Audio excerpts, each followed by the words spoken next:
कभी लालू के साथी रहे नीतीश अब बिहार में सियासत के सबसे बड़े सिकंदर बन चुके हैं। वो नेता जिसने कभी किसी और के लिए पोस्टर लगाए, आज खुद बिहार की राजनीति का सबसे मजबूत चेहरा बन गए हैं। जेपी आंदोलन से लेकर पार्टी बनाने तक उस वक्त से नीतीश को हर मोड़ पर परख और हर बार उन्होंने खुद को नए सिरे से गढ़ा।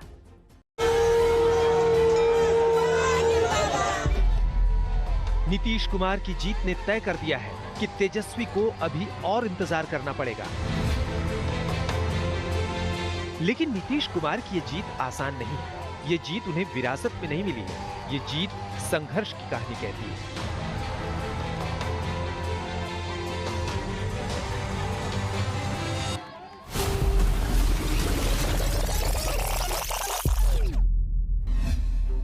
नीतीश कुमार का जन्म मार्च 1951 में बिहार के बख्तियारपुर में हुआ था।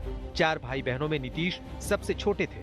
घर में सभी नीतीश कुमार को मुन्ना बुलाया करते थे। पिता रामलखन सिंह आयुर्वेदिक डॉक्टर थे और कांग्रेस के बड़े नेता। मां परमेश्वरी देवी खेती और घर संभालती थी। नीतीश कुमार के 10वीं में अच्छे नंबर आए तो परिवार ने नीतीश को इलेक्ट्रिकल इंजीनियरिंग की पढ़ाई के लिए पटना भेज दिया। कॉलेज में नीतीश यूनाइटेड स्टूडेंट्स फ्रंट से जुड़ गए, जो कांग्रेस के खिलाफ आंदोलन चला रहे थे।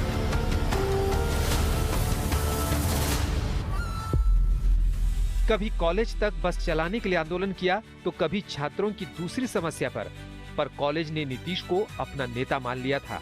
1972 में नीतीश ने बिहार अभियंत्रण महाविद्यालय स्टूडेंट्स यूनियन बनाई और इसके अध्यक्ष बने।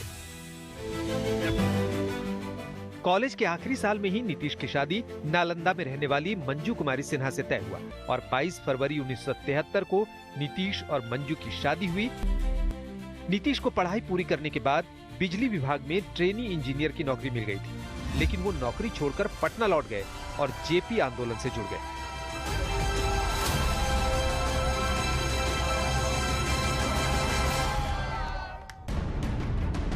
जेल से बाहर निकले तो चुनावी पारी की शुरुआत की।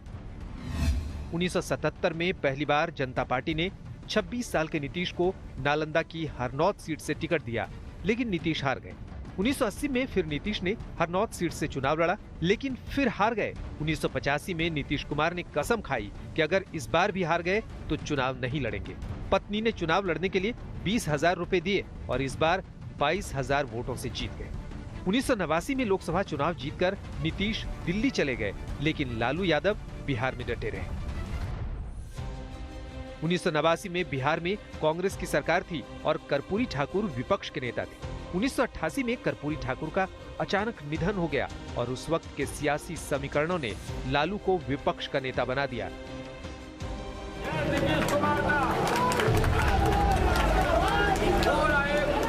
नीतीश तब लालू के साथ बिना शर्त खड़े थे और 1990 में जब बिहार के मुख्यमंत्री प्रधानमंत्री वीपी सिंह के पसंदीदा उम्मीदवार रामसुंदर दास को बनाने की बात उठी, तब लालू के हक में सबसे आगे नीतीश कुमार खड़े थे।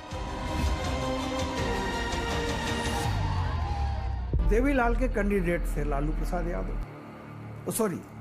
लालू प्रसाद यादव।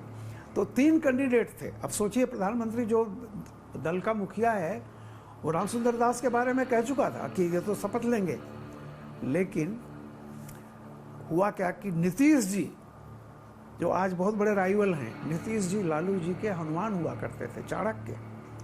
और ऐसा चक्र चला गया कि तो मैं ये कहता हूं कि उस समय नीतीश जी ने बहुत बड़ी भूमिका निभाई और लालू विधायक दल के नेता चुने गए।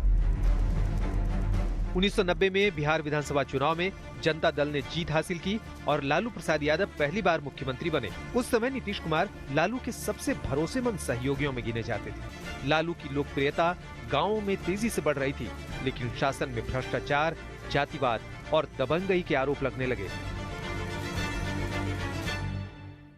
लालू के प्रताप से नीतीश का मोह भंग हुआ और संपूर्ण क्रांति रथ के दोनों पहिए अलग अलग दिशाओं में दौड़ने लगे।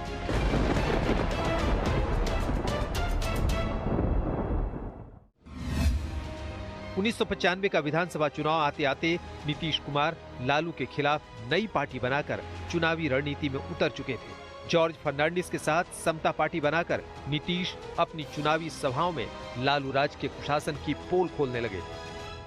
तो अगर यदि 94 में नीतीश कुमार की पार्टी, उसमें जो समता पार्टी हुआ करती थी, निश्चित रूप से उसमें बड़े चेहरे थे, समाजवादी चेहरे, जॉर्ज फर्नांडिस समेत जो भी देश के में नाम जाना जाता था। लेकिन आप 95 का जब परिणाम देखिएगा तो लालू प्रसाद यादव एक उभरते हुए जो माने जो होता है, जो आम आवाम से कनेक्ट करने वाला, जुड़ाव वाला, सामाजिक न्याय का पुरोधाकाज, तो ये आपको उस समय आप देखिएगा कि लालू प्रसाद यादव का जो उत्थान हुआ, जो धारा बदली, सामाजिक न्याय की धारा पर जो लालू प्रसाद यादव ने काम किया, वही आपको होता हुआ दिखाई पड़ा।